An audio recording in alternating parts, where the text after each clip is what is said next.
Europe के lowland countries को, लो countries को इन्वेड किया।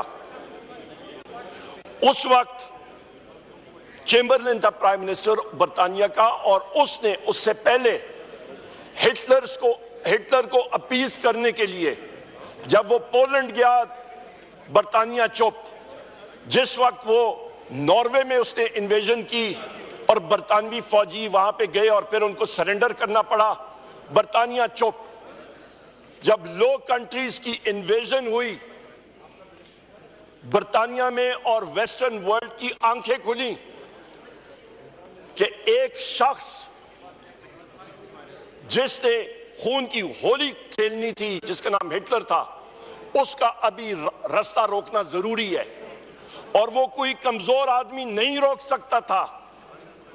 लिहाजा उसी दिन British parliament house of Commons का इजलास हुआ, वोट ऑफ कॉन्फिडेंस हुआ, और चर्चिल ने वो वोट ऑफ कॉन्फिडेंस जीती, क्योंकि उनको एक वॉर टाइम प्राइम मिनिस्टर चाहिए था जो कि मुकाबला कर सकता था हिटलर का, ना कि एक वीक नीड जिसकी काम पे टांग रही हो। और उस शख्स के आने से आप देखें कि सेकेंड वर्ल्ड वॉर का कोर्स क्या तब्दील हुआ। वही बर्तानिया की फौज जो नॉर्वे में सरेंडर कर गई थी चंद महीने पहले, उसके बाद डंकर्क से रिट्रीट हुई, और आहिस्ता आहिस्ता उसकी वो फेमस स्पीच चर्चिल की कि we will fight on the beaches, we will fight on the land, we will fight in the air, मुल्क को मुत्तहिद कर दिया उसने।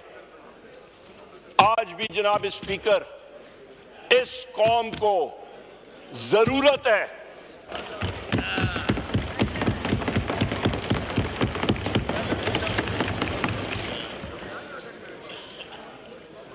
ये वजह मैं क्यों कह रहा हूं जनाब स्पीकर, हमें स्ट्रांग लीडरशिप चाहिए, क्योंकि यहां पे मैं पब्लिकली कह चुका हूं, अपने हल्के में था कल, वहां पे स्पीचेस भी कह चुका हूं, आपकी रिजीम कह चुकी है, आपकी मिलिट्री कह रही है कि हिंदुस्तान का अटैक इमिनेंट है, किसी भी वक्त किसी टाइम पे आ सकता है, उसका मुकाबला एक स्ट्रांग लीडर ही कर सकता है, वीक लीडर कभी नहीं कर सकता।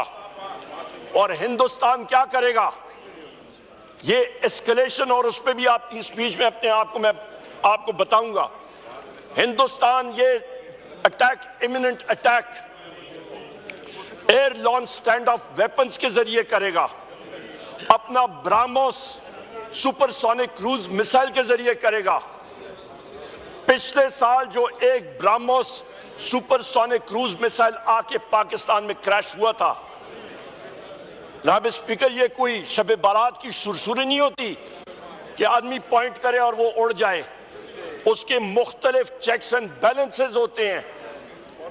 उस सुपरसोनिक क्रूज मिसाइल की रेंज तकरीबन आपकी 450 किलोमीटर से ज्यादा होती है, तो उसने जाके एक मखसूस जगह पे ही लैंड करना था। वो टेस्ट था पाकिस्तान के एयर डिफेंसेस का। हमारा क्या रिस्पांस था उस पे, हमारा रिस्पांस क्या होगा? हमारा रिस्पांस एक ऐसा तकड़ा रिस्पांस होना चाहिए कि हिंदुस्तान का मुंह तोड़ के हम लोग रखें, तब बात बनेगी जनाब स्पीकर।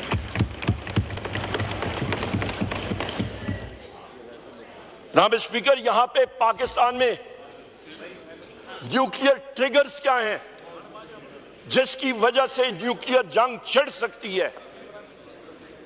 आपका एक न्यूक्लियर ट्रिगर यह है कि आप स्पेशल थ्रेशोल्ड, यानी कि आप पाकिस्तान का टेरिटोरियल बाउंड्री, उसकी इन्वेजन करें।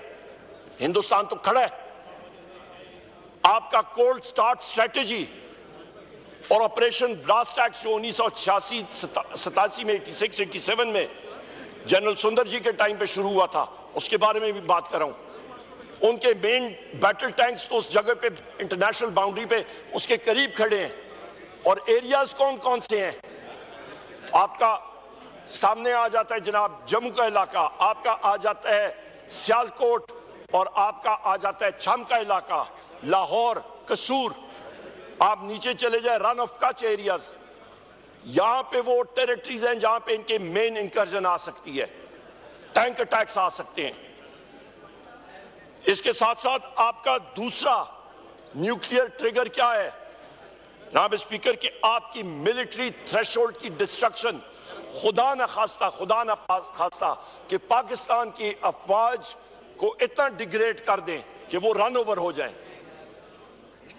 आपके पास तीसरा ट्रिगर क्या है न्यूक्लियर ट्रिगर का, न्यूक्लियर थ्रेशोल्ड का, इकोनॉमिक स्ट्रैंगुलेशन, कि आपका गला वो इक्तिसादी तौर पे दबा दें और आपका ब्लॉकेट करें हाई सीज पे और समुंदर पे। ये इंडियन नेवी का टास्क है, उसके ऊपर भी मैं आता हूं। और चौथा न्यूक्लियर ट्रिगर आपकी पॉलिटिकल इंस्टेबिलिटी है कि पाकिस्तान की गवर्नमेंट को डिस्टेबलाइज करना। इसके लिए हमें हिंदुस्तान की जरूरत नहीं है जनाब स्पीकर।